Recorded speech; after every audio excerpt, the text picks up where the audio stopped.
When you're tired of all the choices out there and you don't know what to do, you can kick back and watch Tall Guy Eric Reviews.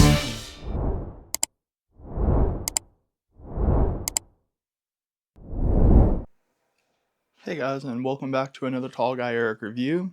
It's been a little while, but we are back today doing a review that I'm extremely excited about. This is the Asus Xg32ucwmg, and this is a 32-inch 4K 240Hz slash 1080p 480Hz true black glossy OLED panel. So what that means is most OLED panels have one of two things. If they're WOLED, they have an anti-glare coating, or if they're QD-OLED, 90% of them are semi-glossy. But each of those come with a trade-off. So now Asus and LG have come out with their true black glossy OLEDs. I've been waiting for something like this for a very long time now.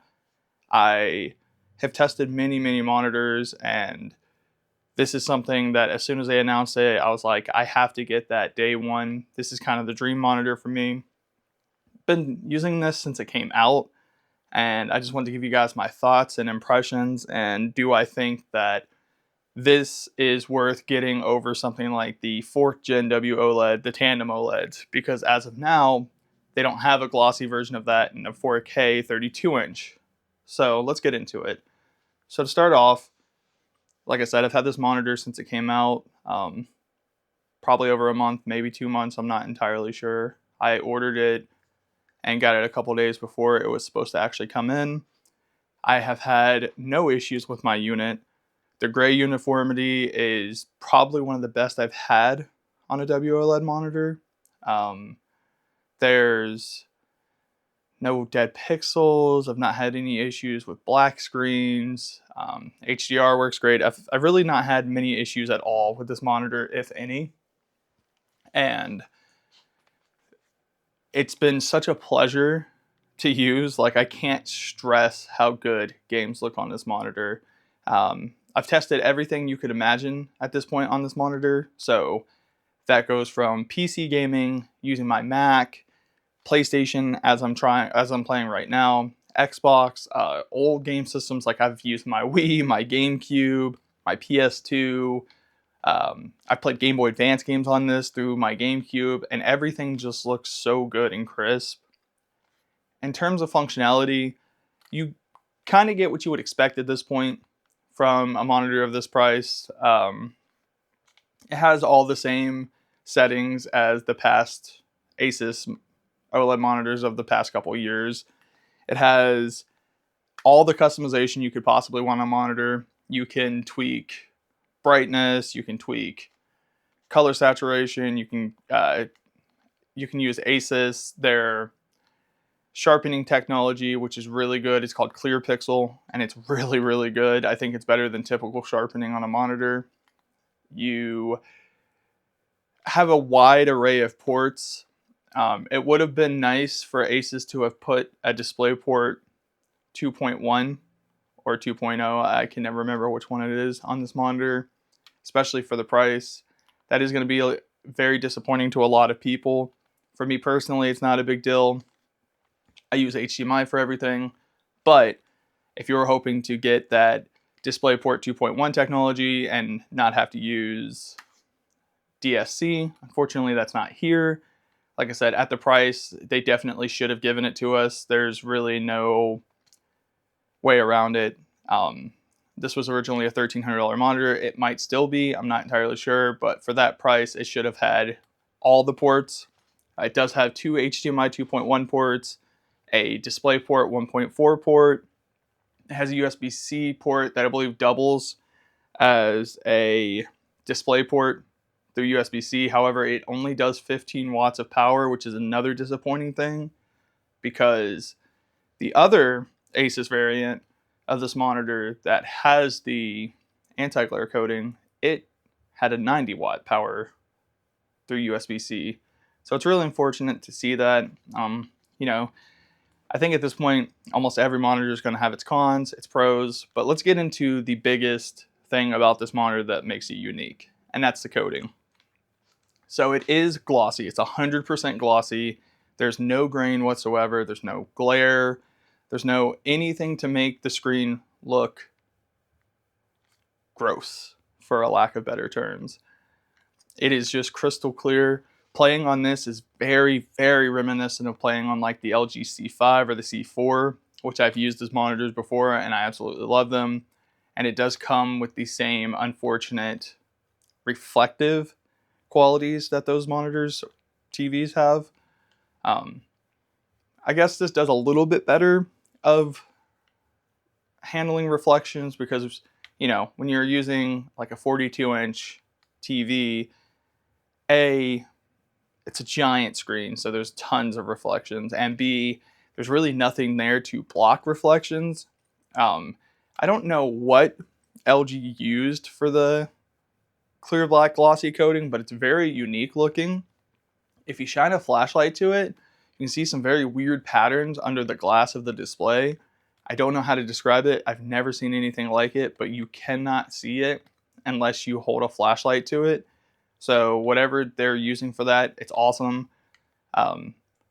The glass itself is very easy to clean. I've had no issues like you do with QD OLED in terms of getting it clean. I've used distilled water. I've used my cleaning product that I go to with a microfiber cloth, and using both of those, there's not been a single issue in terms of getting it clean and keeping it clean. It doesn't scratch. That's awesome. Every QD OLED panel I've ever used, and I've used a lot at this point, no matter how meticulous, no matter, you know, brand new microfiber cloth, just distilled water, it doesn't matter what I use, it ends up scratching. Whether it's micro scratches or sometimes a deep scratch, it still scratches. So that's unfortunate. Let's load up. I don't think I really have anything in terms of fast pace to play right now, but at this point, realistically, OLED monitors, they're known for their speed, they're known for their response times. That hasn't changed. It's super smooth, it's super fast. I've been playing a lot of Apex. I recently had to do, and by recently I mean 20 minutes ago, I had to do like not necessarily a restore, but I had to rebuild the database with my PS5 because it's been having some internet issues. So because of that, there's a lot of stuff that's not on here that should be. But everything has been super smooth. Let's load up this horror game so you can see how good the dark. And actually, in that image where the screen is black, I have a ton of light in my room right now, but you can see the reflection. You can see me standing here. You can see the camera. You can really only see that in super dark environments with a lot of light. But just know there is definitely reflections. If you have a lot of light in your room and reflections drive you crazy, this might not be the monitor for you. For me personally, I use my 2 Elgato key lights 90% of the time. That's the most amount of light I have in my room when I'm streaming, and it's not a big deal. But in terms of performance, this monitor absolutely kills it. It's comparable to every other OLED monitor I've ever used. Now, I have not used any of the 480 hertz or even the new like 500 and 720 hertz monitors, and to be honest with you, I probably never will. I'm not a huge competitive gamer person. I'm not... See, like in this scene, you can see the reflections of my lights in the background. I'll be honest with you, in real person, like if I'm looking straight at it, I don't see that. It's more of a camera situation, but just something to note. But yeah, I've had an absolute just amazing time with this monitor. It's been so good. I can't speak enough about the picture quality. I do want to try the LG model of this monitor, which is on the same level of the other version of this monitor, which is just like one letter difference, and it's 165 hertz 4K and 330 hertz HD, I believe. Now, I've used the 480 hertz mode a little. For me personally, I don't care that much. I'm not willing to sacrifice picture quality to have the faster refresh, but it works perfect. You can toggle it with the touch of a button. It switches on, it's ready to go. If you're a big like Counter-Strike fan, or if you're a big tack shooter, that may be for you. And it's nice to be able to do that all with one monitor. For me personally, I don't care that much. It is nice to have it, but I don't think I'll ever actually use it other than to test for this review. Now, let's get into some of the things I don't necessarily love about this monitor. So there's not a lot, I'll be honest with you. Like I said, I've had an amazing time with this monitor. I don't love that for a $1,300 monitor, I feel like I was shorted on the ports. You know, the USB-C is the bare minimum as to what they could put in there, and it doesn't have DisplayPort 2.1. I don't use a newer graphics card, so I don't necessarily care that much. But for the money, you should get that port, especially when a lot of cheaper monitors have it on their units now. So that's a bummer. And other than that, I don't have many complaints. Like I said, I've not had many issues. It does still use the same mounting system that most Asus monitors use, which is that bracket that comes in the box. You attach it to the monitor and then that attaches to the VESA mount. That's kind of one of those you hate it or you don't care things. For me, I don't care. It doesn't bother me.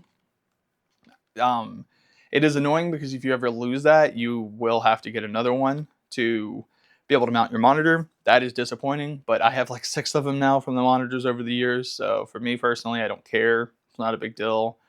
I've had it mounted the entire time I've had it, but it does come with a really good base. They started using that square base instead of those awful legs that Asus loves to use. The picture quality has sold me alone. I love that when I'm playing something, if a pure white screen or a teal screen or something lighter comes on, I don't have to worry about it looking horrendous and grainy, which is what you deal with most of the most of the anti-glare coatings. There are a few really good ones, like Samsung has a really good one, not on their newer models, but on the older models, like the G80SD, it was really good. And there's a few by LG that's really good as well. Aside from that, you know, I would take Glossy over anti-glare any day of the week, just because I don't have a ton of lights in my room, and I don't know where I'm supposed to be going. Oh boy. I don't have a ton of lights in my room, and I really, really love the experience you get from a glossy OLED. So this was the thing that I was waiting for. I really can't wait for tandem OLED to come in a 4K 32-inch, because as soon as it does, I will absolutely give that a try. But until then, this is the monitor that I will use. It's what I'm going to stick with. I may eventually try the LG just to see, like, is there any noticeable differences? But to be fair, I don't think I would notice anything too major, just because the LG is obviously the same panel. LG makes all of the WOLED panels, so I don't think there's going to be a huge difference. I did use a lighting tool, and in SDR, which is typically what I play in, it was almost at 300 nits. I think it was like 270, 280. So that's awesome. HDR gets extremely bright and vibrant. HDR is also almost fully customizable, so you can have it however you want it, which I love. I love when the manufacturers do that.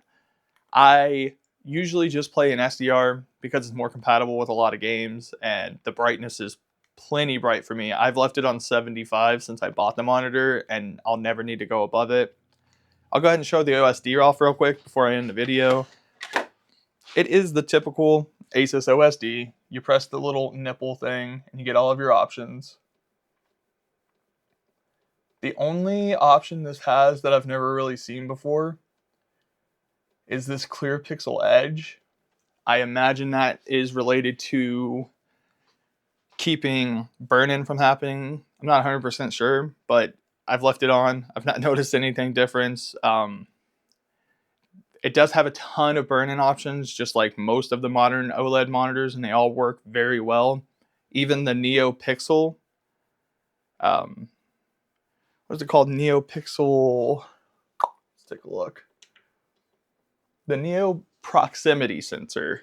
So what that does is you can set a certain distance and a certain time, and if the monitor doesn't detect a presence in front of it within that range and in that time, the display will kind of shut off until it sees that you're back. It's worked very well for me. I updated the monitor when I first got it. I took the plastic off the front, and I've not had anything blocking it, and it's worked almost every time, like way more than the older monitors used to work. And it has I think there's like 12 different burn-in protection options in the menu. You've got your color options. You've got everything you could want in terms of OSD.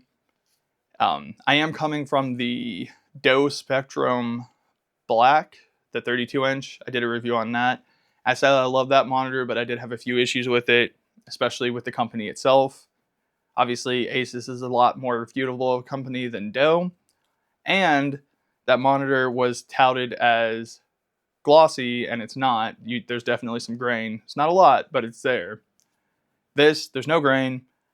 It is 100% glossy. Obviously, it doesn't have that, what is it called? Gorilla Glass. But to be fair, this is just as scratch resistant from what I've seen. So I don't think there's a big difference there. So at the end of the day, do I recommend this monitor? Absolutely.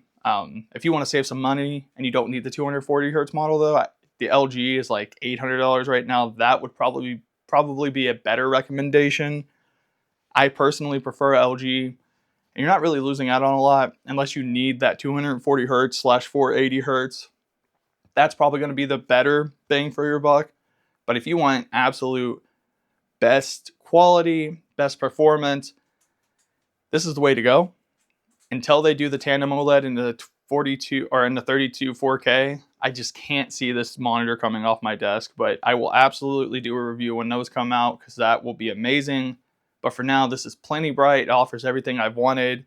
Cannot recommend this monitor enough. I'm so glad to finally have what feels like a 32-inch version of an LG C4 or C5 on my desk. It's awesome. If you guys have any questions or if you want to know anything, feel free to comment, like the video, let me know if you guys want to see anything else in the future. Thank you guys for watching and have a great day.